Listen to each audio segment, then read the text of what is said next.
So I had this amazing idea that when I got married, my husband and I were going to write a book. He just had no clue that we were going to write this book. And this book was going to be a testament to our journey of getting married and a relationship. And it was going to be so cute, right? Everybody was going to love it. It was going to take over the world. And then God said, that's cute, but that's not what I want you to do. He said, that's real cute though, but this is what I want you to do. And he instructed me to pen a book to talk about the wholeness journey and how there was so much going on in the world. You can see it left and right. We have women dying at the hands of their spouses. You can see that there are daddies that are killing their kids, and you can see parents with domestic violence. And I was crying out to God, and I was like, what is going on? And he was telling me about how we are not whole as individuals. We like to say that I found my better half, but two halves make a whole, but it don't make for a good relationship. And so when you're going in, you need to be two whole individuals walking whole together and having that threefold car. He didn't say two half cars to make one together. He said three complete ones. And so you want to be two whole people going into a relationship. And so what we are finding is that we have several broken people trying to get together and create a whole marriage with their broken collectiveness, and then raising broken children from the union of the brokenness that brought them together. And so he wanted me to deal with the journey to wholeness. And understanding that Disney had it wrong this whole time. Your fairy tale does not begin when you meet Prince Charming. Your fairy tale, that everlasting love, it begins with your relationship with Christ, and then it still exists whether the man comes along or not. So that wholeness, that journey to love, that everlasting, it starts here. The Bible says to love your neighbor as you do yourself. The reason why you're having a hard time with your neighbor is because you don't love yourself too much. And the reason why you're having a hard time with yourself is because you haven't gotten instructions from God on what he sees in you and what he desires of you. So it's a cross thing that happens. You love God, love yourself, and then you extend to love others. But what Disney and our friends and our culture has told us is that you can love other people first, but it starts first with loving God and then loving you. So your marriage, Dr. Miles Monroe, I think he said it best, that your marriage is only as good as your individual. And so I like the idea of going into a marriage with luggage. You are coming in with your own luggage, and he is going to come in with his own luggage. You want to go in with the lightest luggage as possible, because you know when you go into the airport, the heavier is your luggage, the more it's going to cost you, right? Exactly. So if you're going into your marriage with that same idea, the more stuff you haven't dealt with, the more it's going to cost you in forming a union. And there are so many people that I've ministered to, so many wives that they are coming in. They are dealing with the issues in their singleness in their marriage. So they're not dealing, it's not the marriage that's the problem. It's the luggage and the stuff that you brought in and unpacked into your marriage, because your marriage only exposes and brings about exactly who you are. So if you didn't clear your bag before you got there, then you living in a whole lot of mess. You ever went out of town and packed your bag and then didn't unpack it, and you just living out the luggage? Wouldn't it be so much better if you unpacked the bag and hung up the clothes so you can see what's in there? That's the same thing that God is asking you to do when he says, search your heart. Look at your relationships. See how you handle your job. If you're late for work every day, ain't no way you getting up and cooking that man a meal. It's an unrealistic expectation, right? And so the way you handle your single season, it's the training station for how you're going to deal with your marriage. So we have a lot of people that are focused on the fact that you do not have a marriage, and I don't have a man, and I don't have a ring. My daddy said if you want just a pair of pants, you can go down to JCPenney and buy you some 38 longs. But if you really want a man that is after God's own heart, then you're going to have to search God in order for him to deal with you. And when the man comes along, you are praying that he finds favor in your eyes. Amen. We like to talk about Ruth and Boaz, but if you really read your Bible, I wasn't looking for Boaz at all. Lord Jesus. Send me the man that you have for you. Because Boaz didn't do much. Ruth did everything. She left from her cousin them and her kinfolk. Then a man had to die. Then I had to follow this woman who was in mourning. Then I had to go in the field and pay attention to figure out where they was going to drop the stuff. I couldn't be focused on everybody else.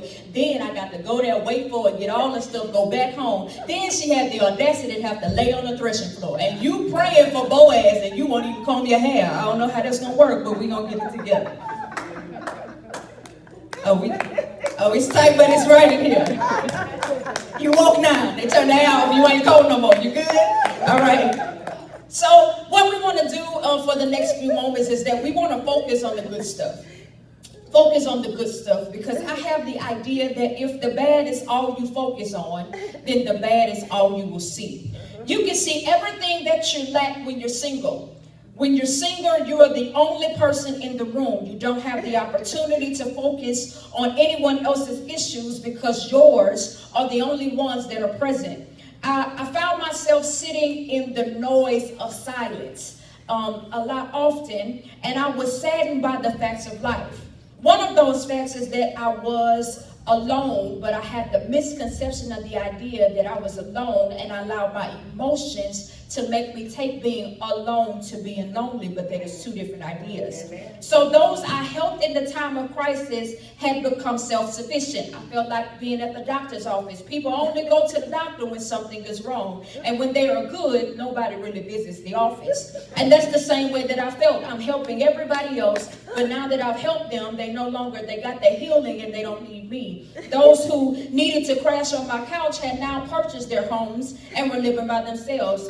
Everyone around me seemed to be moving, both literally and figuratively, and there I was, sitting on that same couch that they slept on, in that same room that they cried about, making the same amount of money that helped to feed them, and here they were, married, with children, with babies. I planned baby showers and engagements. I'd have been to 5 or 6 weddings and been in all of them, and I was like, God, what have I missed? Have I missed it? So I found myself crying many nights because I sincerely didn't understand what was wrong with me. My life didn't seem to be moving in any direction, and it seems as if I was standing still. And then I remember my best friend really feeling some kind of way because she couldn't understand how to get me out of the rut that I was in, because usually I'm the one that take a licking and you keep on ticking. I'm the one that's getting everybody else. And she said, I can't get you to understand, can't begin to understand what it is going to take for you to figure out that it's not as bad as it seems. So she would remind me about how I prayed over the sick and I saw them healed, how I preached down the house and saw a move of God. She wanted me to take this same fire and apply it to my own life, and how I helped this person and helped that person and to see the good in it. But I heard what she said, and I knew that she was right, but there was something that always kept weighing me down. So I had to discover that it was the things that I thought and felt that were the facts. And yes, they were true, but they were not the end result. So there was nothing about what was happening that had been made up or exaggerated. So you can see it a little differently because it is the fact. The fact is you aren't married. The fact is your sister is. The fact is you want the baby, but you keep having miscarriages. Those are all facts, but they are not the truth by which you build your life. So the cold hard truth was that I had helped so many people but found myself alone and unable to call on those same people in the time of help. And so then I had to refocus. Everybody say refocus. The one thing that I had to do was make a list and then checking it twice. Even though those were the facts, that I wasn't married, that I helped people, that people lived on my couch, that they were all self-sufficient, that I found myself alone and couldn't find anybody, and when I needed it, I learned that I was viewing my life through the eyes of lack. I was viewing my life through the eyes of lack. You cannot build your life off looking at lack alone. If you do, you will never be satisfied, because there is always more to desire, more that you need, and more that somebody has. So you can't make decisions from your lack.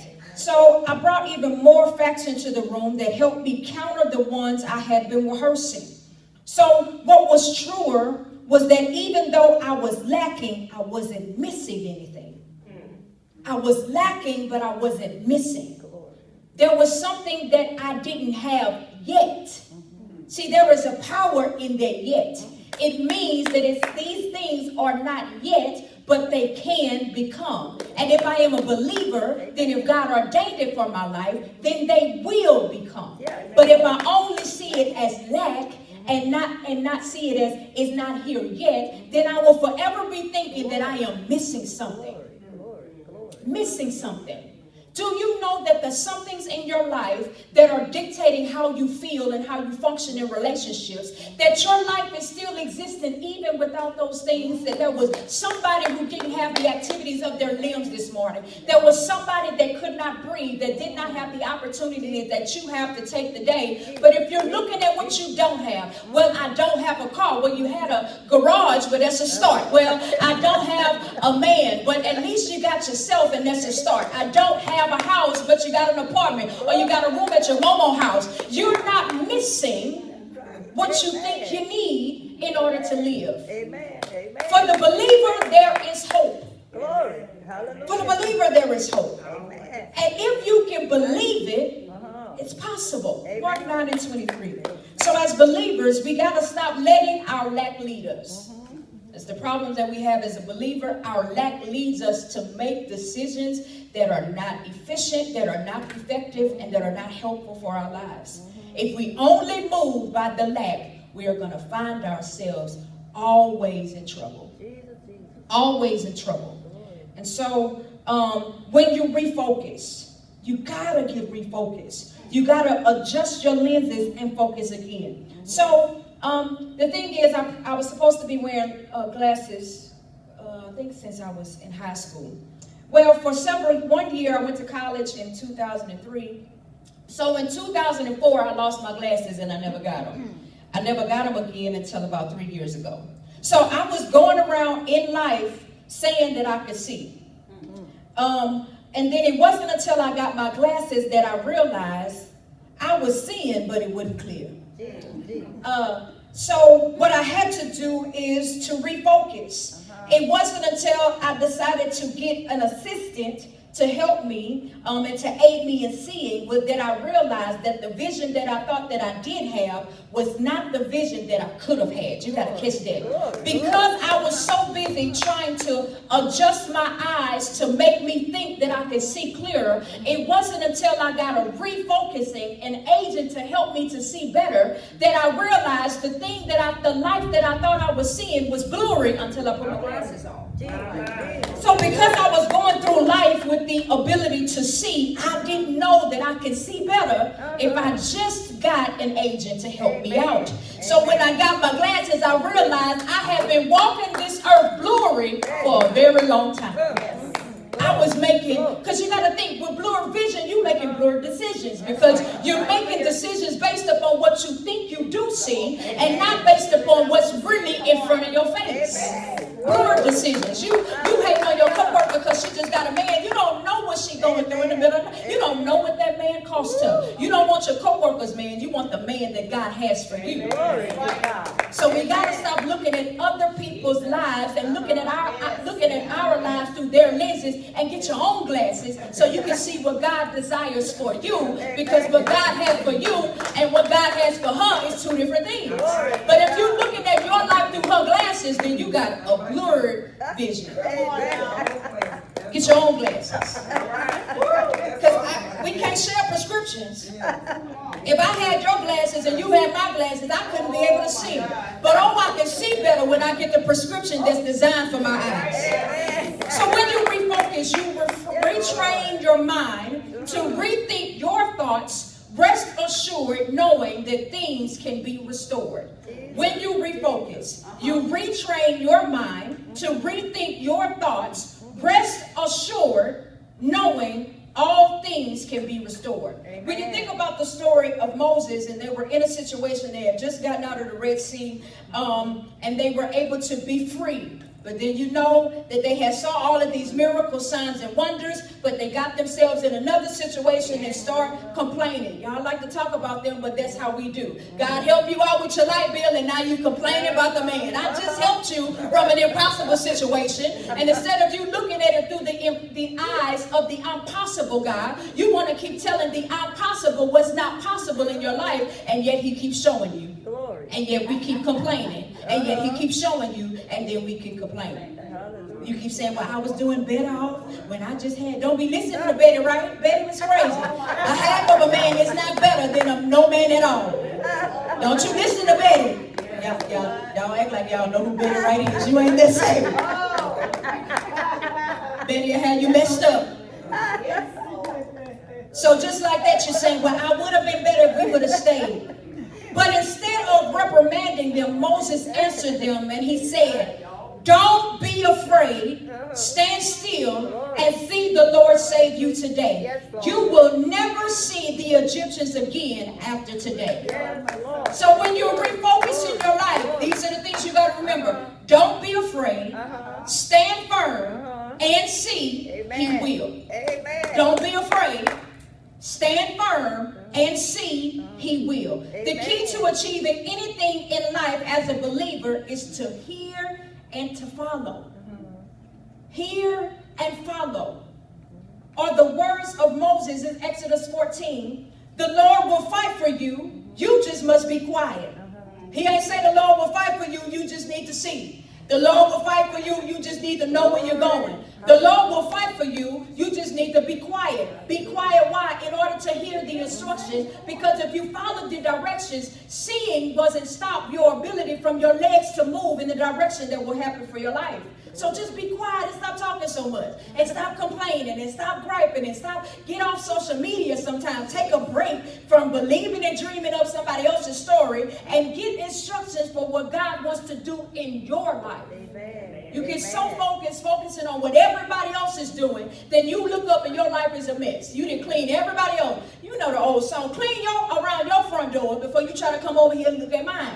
Your house a mess because you're so busy in Betty's house next door. Then you wonder why your man didn't left you, because you were somewhere focused and attending to somebody else's house instead of taking care of your house. A wise woman builds her house, not her friend's house, not her neighbor's house, not her cousin's house, not her auntie them house. You need to build your house. You know what it takes to build a house? And then you got the nerve enough to be trying to build somebody else's. Baby, let me take care of mine first before you come around and your single friend come around and snatch what was yours. That was for somebody.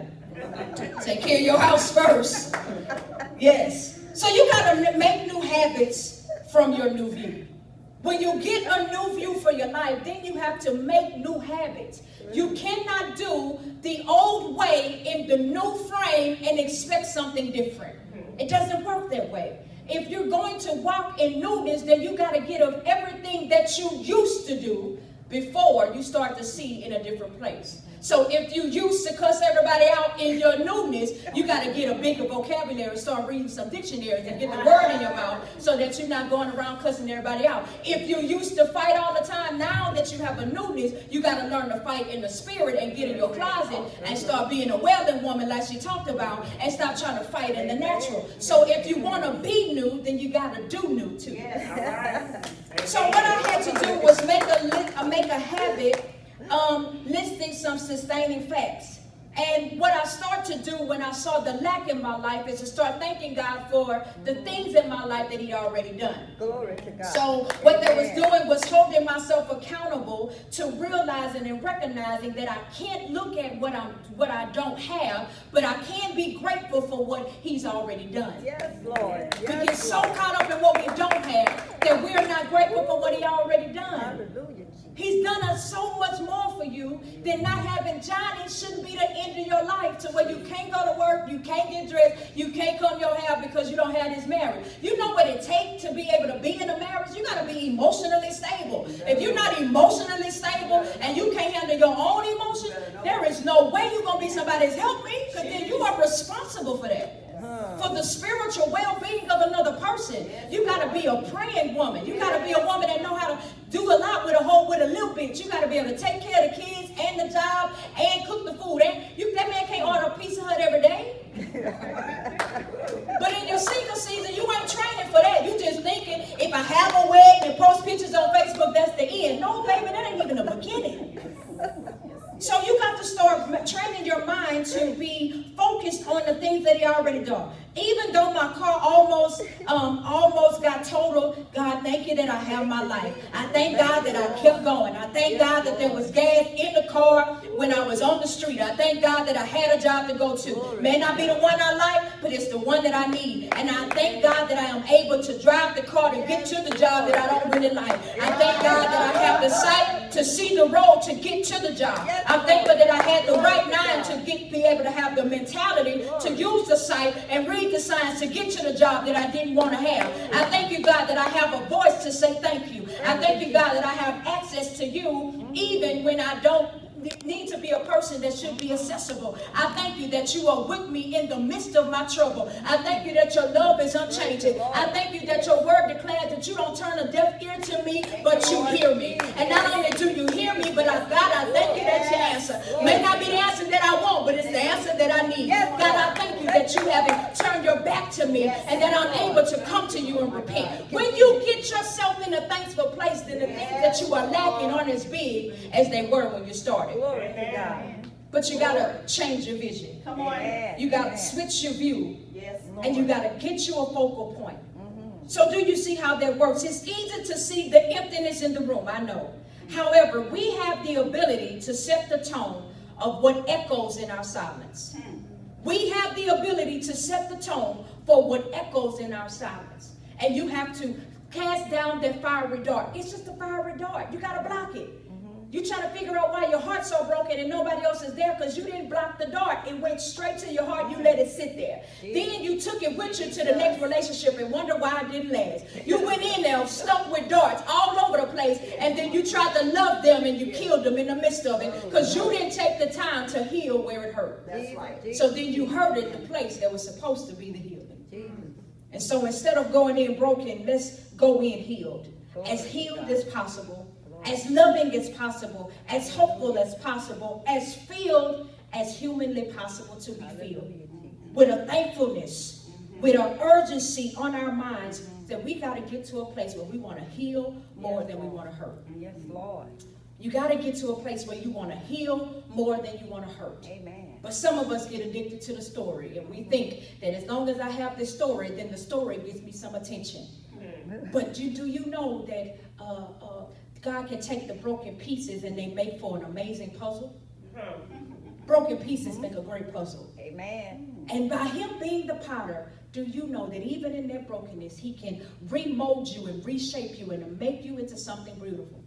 So if you want to save the broken glass, then by all means do so. But if you have the audacity to believe God to heal your brokenness, then you have something that the potter can use to reshape and to remold and to reform into something beautiful that eyes haven't seen, that ears haven't heard, that you didn't even think that you could become. But it comes with making a decision that I choose to focus on the good and I choose to believe God no matter what. I choose to believe God. And you have to choose from this moment forward, life or death. But I beg of you to choose life so that your seeds may live. There is some seed that you need to put in the ground that Johnny don't help you, that you don't need Johnny to plant. But if you would just be willing for him to love you through and through, then God says, I can deal with your broken pieces. I can heal them and make you into something beautiful. But you gotta be willing to release the hand and let me be the potter that I should be. Thank Thank you. you. God bless.